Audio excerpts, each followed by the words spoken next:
Bonjour, c'est Cédric. J'espère que tu vas aimer ce nouvel épisode d'Outils du Manager.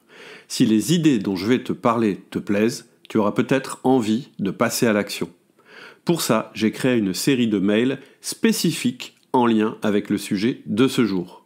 Pour recevoir cette série, il suffit que tu cliques sur le lien en descriptif. Je t'en reparle en fin d'épisode. En attendant, je te souhaite une excellente écoute. Bonjour Laurie. Bonjour Cédric. Alors, nouveau podcast. Cette fois-ci, c'est un podcast qui a été pas mal demandé d'ailleurs sur le forum ou à travers les mails qu'on a reçus sur la gestion du temps. Alors finalement, on a réussi à trouver du temps pour faire ce podcast. Ouais, enfin, on va pas dire ça, on n'a pas trouvé du temps. On n'a pas besoin de trouver du temps puisque du temps, en fait, tout le monde en a. Et ce qui est bien même, c'est que c'est la richesse qui est la mieux répartie dans le monde. On en a tous autant. Tout le monde, toutes les journées de chacune des personnes ont 24 heures. Et c'est peut-être le seul cas où on peut dire que là, les hommes sont égaux. Mais la grande question, en fait, c'est comment on utilise notre temps. C'est ça qu'on va voir. On a mis en priorité, du coup, ce podcast. Ouais, c'est ça. En fait, c'est pas qu'on a trouvé du temps pour le faire, c'est qu'on l'a mis en haut de nos priorités. Et en fait, quelquefois, quand on regarde ou quand je regarde les agendas des cadres qui travaillent pour moi, je me rends compte qu'en fait, souvent, leur utilisation du temps correspond très peu à leurs priorités. Je suis concerné aussi, hein. Mais par exemple, pour un chef d'équipe, si on essaie de regarder combien de temps il passe sur le management, ou pour un vendeur, combien de temps il passe à parler avec ses clients ou à préparer ses offres, quelquefois on est étonné. Toi, tu as eu une expérience il n'y a pas très longtemps où tu es sorti sur le terrain avec des commerciaux de l'entreprise et tu me disais, mais c'est fou, en fait, la grande majorité du temps, on l'a pas sur la route. Voilà, on se balade, enfin on se balade. S'il pouvait, il se baladerait pas, mais je veux dire, on est derrière son volant et c'est du temps entre guillemets improductif. Et effectivement, ils sont pas chauffeurs routiers, hein, ils sont bien commerciaux. Donc quand on regarde le ratio, on peut se poser des questions. Donc le problème qu'on va aborder, c'est ça. Et si votre emploi du temps, vous, en tant que cadre ou en tant que manager, correspond pas aux priorités que l'entreprise attend de vous, il y a peu de chances que vous gardiez votre poste très longtemps. Hein. Pour être clair, c'est quelque chose qui est assez stratégique. Alors, quels conseils on peut donner justement à nos auditeurs ? On va parler de 4 choses différentes. La première, on va vous demander de penser à votre temps, à votre utilisation du temps. La seconde, ça va être de lister vos priorités. La troisième, ça va être de faire une analyse de la manière dont vous utilisez votre temps. Alors, il y aura 2 méthodes, une simple et puis une plus complète, plus compliquée à mettre en place. Et enfin, le conseil qu'on donnera, et s'il y a une chose à retenir du podcast, c'est celle-là, c'est de mettre votre priorité numéro 1 sur votre calendrier, comme un rendez-vous. Mais toutes ces étapes, ça va encore nous prendre beaucoup de temps quand même à essayer d'étudier, encore à étudier notre temps. J'ai déjà pas de temps, je vais en plus passer du temps à étudier mon temps. En fait, je vais répéter ce que j'ai dit, c'est-à-dire que le temps, tout le monde a du temps. Tout le monde a le même quota de temps, après ça dépend comment on l'utilise. Et donc passer un petit peu de ce temps pour s'organiser, en général, c'est un des meilleurs investissements qu'on puisse faire. Et il faut aussi le faire régulièrement. Ça va donner à peu près... Est-ce que tu peux donner une fourchette ? Est-ce qu'on va travailler, par exemple, c'est un petit atelier qui va nous prendre 1 heure, 2 heures ? Alors le premier atelier, qui est simplement de penser à notre temps, c'est de la partie facile. Il y a moins d'1 heure de travail. D'accord. Si on commence par celui-là, en fait c'est très simple. Pour rentrer dans le vif du sujet, vous prenez un crayon, un papier et rien d'autre. Vous vous mettez au calme et... Quand tu dis rien d'autre, pas d'ordinateur, pas de téléphone... Pas de BlackBerry, pas de téléphone, pas d'iPhone, pas d'Outlook, pas d'agenda, pas de calendrier, pas de téléphone qui vous interrompt pendant que... D'ailleurs, je décroche le téléphone pour être sûr qu'on ne soit pas interrompu. À la limite, vous pouvez même faire ça chez vous. Et donc, vraiment pas d'interruption, etc. Vous donnez ce droit de consacrer du temps à cette réflexion. Et en fait, l'exercice que vous allez faire, ça va être de penser à quoi vous avez utilisé votre temps sur les 3 dernières semaines de travail. À l'aide de votre mémoire uniquement. C'est pour ça que je disais, c'est sans l'agenda. Cette phase-là, après on utilisera notre agenda, mais cette phase-là, c'est vraiment un travail avec votre mémoire.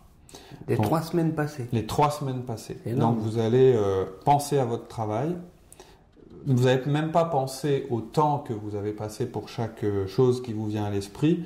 Vous allez faire une bête liste de tout ce que vous avez fait depuis 3 semaines. En vrac ouais. Ou hiérarchisé? Non, en vrac. Vous faites une liste des activités que vous avez effectuées. En premier, vous mettez ce qui vient en premier à votre esprit. Et bien sûr, vous allez voir que c'est pas le plus important qui va vous venir d'abord, ni ce qui a pris le plus de temps qui va vous revenir. Ça va être des choses qui vous ont plutôt marqué ou qui ont généré le plus d'émotions, c'est-à-dire qui ont été importantes, mais pas dans le sens en temps passé ou par rapport à l'entreprise. Ça va être souvent ce qui a généré le plus d'intensité. Positive ou négative. Voilà, ou d'émotion. Hein. C'est comme ça que la mémoire fonctionne. Un ordinateur, il va vous sortir des choses classées par temps ou par importance, ou durée ou en catégorie, mais la mémoire ne fonctionne pas comme ça en fait. La mémoire, ce qui va remonter le plus vite, c'est les choses qui ont le plus fort contenu émotionnel. On en a déjà parlé, je crois qu'on a parlé de la présentation la semaine dernière. L'esprit est plus touché par ce qui est intense ou ce qui est riche en émotions. Donc, alors pour vous aider, parce que peut-être ce que vous pouvez faire, c'est lister les jours, c'est-à-dire lundi, mardi, mercredi, jeudi, vendredi, c'est 3 fois de suite comme ça. Peut-être pour vous aider, si ça vous aide quand même si vous fonctionnez quand même en rattachant les événements à des jours particuliers. On a tendance à utiliser le calendrier. Voilà, c'est ce qu'il ne faut pas faire. Vous vous aidez pas. Alors, je disais c'est moins d'1 heure. Si en un quart d'heure vous êtes sec, ok, c'est un quart d'heure, c'est pas grave. Il n'y a pas de bonne ou de mauvaise réponse. Une demi-heure, mais bon, surtout dépassez pas 1 heure, quoi. Si vous dépassez 1 heure, de toute façon, à mon avis, pour la plupart des gens, en 20 minutes, l'exercice est terminé. Il ne faut pas vous sentir non plus coupable s'il y a rien. S'il y a des jours où vous mettez rien. C'est pas grave. C'est un exercice. Hein. En plus, c'est que pour vous et c'est simplement. Et vous allez vous rendre compte qu'en fait, ça va être très dur de vous souvenir au-delà d'1 semaine, voire de 2 semaines. C'est pour ça. 3 semaines, c'est énorme. Ouais. Mais le temps, c'est pour ça. Je crois que je l'ai déjà dit aussi quand on a parlé des 1 à 1, ou aussi quand on avait parlé des programmations des réunions gestion de priorité, et puis les réunions d'équipe. Je disais les choses qui doivent être récurrentes, il faut les programmer toutes les semaines. Au-delà d'1 semaine, le temps en entreprise, il y a plus grand-chose derrière. Et c'est pour votre mémoire, ça va être pareil. Vous allez vous rendre compte que ce que vous avez fait cette semaine, vous vous en souvenez bien. Moi là, je fais l'exercice tout en le disant, je vois à peu près ce que j'ai fait. La semaine dernière, je vois à peu près 2-3 choses. Et la semaine d'avant, je ne me souviens absolument plus ce que j'ai fait. Je ne sais plus si c'était il y a 4 semaines, etc. Donc faites cet exercice et vous allez voir. En fait, l'objectif simplement de cet exercice, c'est de vous faire prendre conscience que votre mémoire n'est pas un bon outil pour faire l'analyse de votre temps. On peut d'ailleurs se demander aussi si notre cerveau il est efficace aussi pour nous organiser dans la journée. On va se rendre compte que sans certains outils, le cerveau n'est pas le bon outil, et pas le bon, sans aide. On ne peut pas se fier qu'à sa mémoire pour pouvoir organiser sa journée, là, il y a pas se rappeler et ses priorités, etc. On a beaucoup de gens qui disent mais moi j'ai pas besoin de tous ces outils, j'ai une tête bien faite, et c'est vrai qu'il y a des gens qui sont naturellement plus organisés que d'autres, mais je pense que tous on peut améliorer ces choses-là. Et vous allez voir, faites cet exercice. Rien que ça vous allez vous dire ouais c'est vrai que je ne suis même pas conscient de la manière dont j'utilise mon temps. En fait, ce qui me revient, c'est des choses qui se sont passées, mais qui me reviennent de manière émotionnelle. Donc premier exercice, c'est quand même assez simple. Ça va vous prendre, je pense, 20 minutes.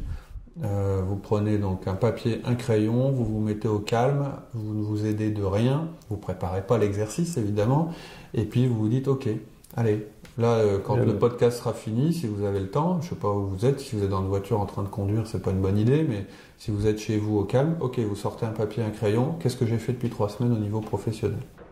Ok, donc ça c'est le premier exercice. Mmh. Le deuxième, tu disais, c'est lister les priorités clés. Ouais. Encore ? Ouais. Ça fait plusieurs fois que tu en parles. Ouais. C'est parce que c'est important en fait. J'en ai parlé déjà, on en a parlé quand on a parlé de la délégation. La délégation, après les priorités, les objectifs. Quand on a parlé des objectifs aussi. Et également quand on a parlé d'être efficace, efficient. Ouais, exact. C'est quand on a parlé de l'assistante, je crois. Ouais. Et effectivement, le deuxième exercice, que vous avez peut-être déjà fait si vous avez suivi les autres podcasts, mais si vous ne l'avez pas fait, ça va peut-être être l'occasion. Ça va être de faire la liste de vos priorités clés. Là aussi, ça va vous prendre moins d'1 heure, donc c'est pas très compliqué. Vous ne le faites pas forcément à la suite du premier exercice, ça peut être plus tard. Et par contre, là, vous allez vous aider et vous pouvez préparer la chose. Si vous avez accès aux documents du style fiche de poste, déjà ça c'est un élément important. Vous pouvez prendre aussi la fiche de poste de votre patron si vous l'avez, si vous y avez accès, les fiches de poste de vos collaborateurs, vous pouvez prendre vos derniers entretiens de fin d'année ou d'évaluation, vos 1 à 1 si vous prenez des notes pendant vos propres 1 à 1, votre fiche d'objectif s'il y en a une. Je sais que moi je conseille que chaque cadre ait une fiche d'objectif, mais ça ne se pratique pas forcément dans toutes les entreprises. Vos rapports d'activité, vos dernières présentations, enfin tout ce que votre travail a formalisé en fait. D'accord.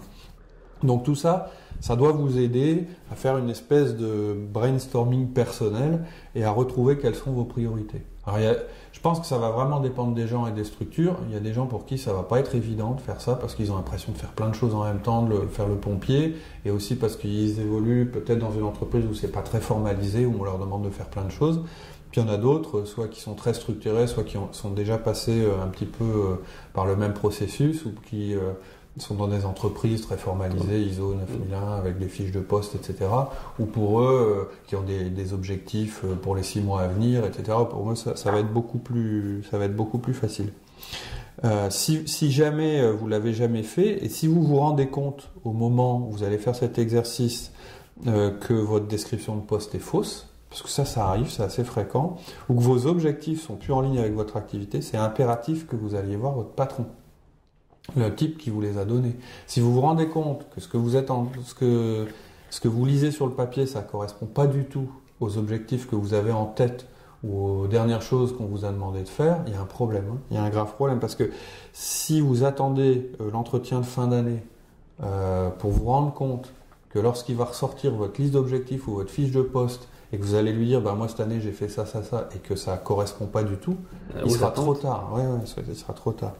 Donc voilà, n'hésitez pas. Si pendant ce petit exercice vous vous rendez compte qu'il y a comme ça un écart entre ce que vous êtes censé faire et ce que vous faites vraiment, en termes de priorité, faut aller le voir tout de suite, quoi. Il va falloir clarifier les choses. C'est important que vous ayez, vous, une vision claire de vos principales attributions et de vos principaux objectifs, et surtout que ce soit la même que celle de votre entreprise. Que des attentes. Alors, on le répète, c'est pas un exercice qui doit être trop lourd, parce que quand on dit, lorsque tu nous expliques qu'il faut prendre les fiches d'évaluation, les fiches de poste, les 1 à 1, ça fait beaucoup de documents à réunir. C'est pas pour vous aider. Voilà, c'est pas nécessaire d'aller tout chercher, en tout cas, ça doit pas prendre plus d'1 heure, quoi. Non, ça doit pas être un la formalisation va pas prendre plus d'1 heure. Il y a peut-être un petit travail préparatoire. S'il faut y passer un peu de temps, il faut le faire quand même. Je veux dire, c'est important, c'est le fondement de votre activité quand même que vous êtes en train de faire. C'est ce qui va nous permettre après de mieux gérer son temps pour. Souvent, la feuille d'objectifs dans beaucoup de boîtes, on se fixe des objectifs en début d'année au cours de l'entretien de début d'année, et puis on n'en parle plus jusqu'à la fin de l'année. On se rend compte que c'est plus du tout ça, quoi. Ça, il faut vraiment éviter. On fait quoi alors après avec tout ça, avec ces 2 listes? En fait, vous allez faire la liste de vos priorités. Alors, non, simplement avec la dernière. Vous allez faire la liste de vos priorités. La meilleure méthode, ça va être de commencer par une liste où vous allez noter toutes les activités en vrac. Oui. Ce que vous voulez, quand vous allez faire ça, je parlais tout à l'heure d'une espèce de brainstorming, c'est vraiment du volume, quoi. Allez, tout ce qui est écrit, tout ce qui rentre dans vos attributions, vous le mettez en vrac. Nous, on a généré. Tout à fait. Ouais. Pas ce qu'on nous a donné, parce qu'on peut nous donner des tableaux de bord, on peut nous amener des rapports. En fait, tout ce qui correspond à des choses que vous faites. Lire un rapport, ça fait partie de cette activité. Oui, mais lire un rapport, ça correspond à une action derrière, en général. Pour faire, par exemple, une analyse, je sais pas, c'est-à-dire que ça correspond à une attribution qu'on a. Alors, vous n'avez pas noté, c'est plus le premier exercice là qu'on fait, c'est pas ce que vous avez fait récemment ou votre semaine écoulée, vous avez bien noté ce qui est listé dans les documents ou ce que vous pensez être les activités qui sont demandées dans votre poste. Et c'est, je dis, le principe du brainstorming, je rappelle, c'est pas de censure, on note tout, on cherche du volume. Un exemple d'une activité ? Par exemple, le 1 à 1, c'est une activité. Une réunion d'équipe, c'est une activité.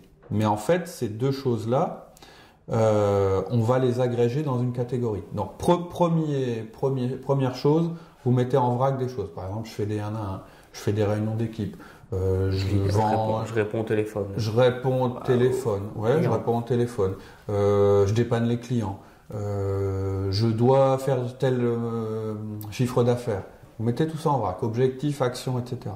Ensuite, vous allez les agréger en catégorie ou en domaine. C'est-à-dire que vous allez vous repositionner à un niveau au-dessus de la simple activité. Donc votre brainstorming, ça va vous prendre, selon les cas, 5 minutes à un quart d'heure, parce que vous êtes bien préparé le cerveau en lisant les documents qu'on a listés. Et ensuite, vous allez reprendre cette liste, vous allez créer des catégories. Donc si je reprends ce que je disais, le 1 à 1 c'est une activité, la réunion d'équipe c'est une activité, mais les deux vont rentrer dans une catégorie générale qui est manager mon équipe. D'accord. Vous voyez, vous prenez un peu de hauteur.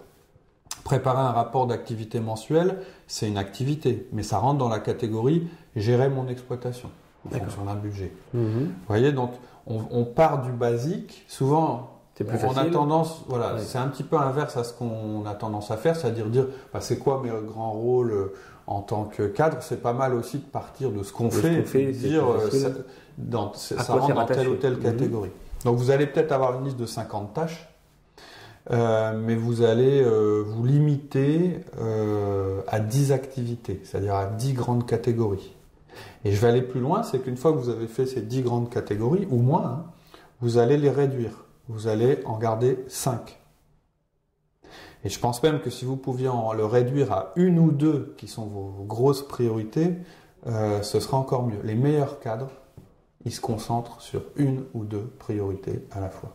Les gens les plus focalisés. Mais j'ai fait exprès de dire 5 parce que je sais que si je commence à vous demander d'avoir que 2 priorités, les gens vont arrêter d'écouter le podcast. Ils vont dire c'est n'importe quoi. Et pourtant, quand vous allez regarder comment vous allez vous organiser, les priorités, on ne peut pas en avoir, je pense, plus que 2. À la fois, je ne dis pas que ça n'évolue pas dans le temps.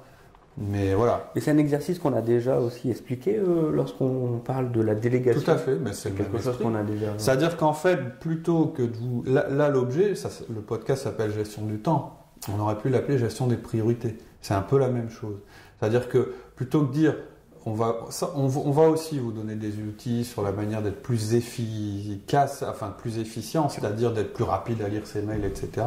Mais quand même, ce qui vous permettra d'être le plus efficace, ça va être la gestion des priorités. En tant que cadre, sur ces priorités. Puisque vous avez le choix, vous gérez votre emploi du temps. Donc je dis, si vous avez plus de 3 priorités, c'est que vous ne déléguez pas assez, je l'ai déjà dit dans l'autre podcast, et ça veut dire que vous ne faites rien de la bonne manière. Vous sautez d'une activité à l'autre, vous n'avez pas de plan et vous partez un peu dans tous les sens. Alors, bon, on a notre papier avec nos 5 priorités. 5 priorités. Ouais, c'est le grand maximum. Ok. Voilà pour cette semaine. La semaine prochaine, nous aborderons les 2 parties suivantes de notre plan, c'est-à-dire l'analyse du temps. Et on verra qu'il y a 2 méthodes efficaces pour analyser ce qu'on fait de notre temps. Et ensuite viendra le conseil le plus important du podcast qui est de mettre sa priorité numéro 1 dans son agenda. En attendant, je vous souhaite une très bonne semaine. À bientôt. J'espère que tu as aimé cet épisode et que tu as eu des déclics et des prises de conscience. C'est l'objectif de ce podcast. Si c'est le cas et que tu vas aller plus loin avec moi pour passer à l'action, parce que sans action, la réflexion ne sert à rien, je te propose une série de mails spécifiques qui sont en lien avec le sujet abordé par cet épisode. Ils vont te permettre de bien ancrer les idées et de passer à l'action. Et si tu veux aller encore plus loin, je te proposerai une formation. Il te suffit de cliquer sur le lien en descriptif et de me donner ta meilleure adresse email. À bientôt. Salut.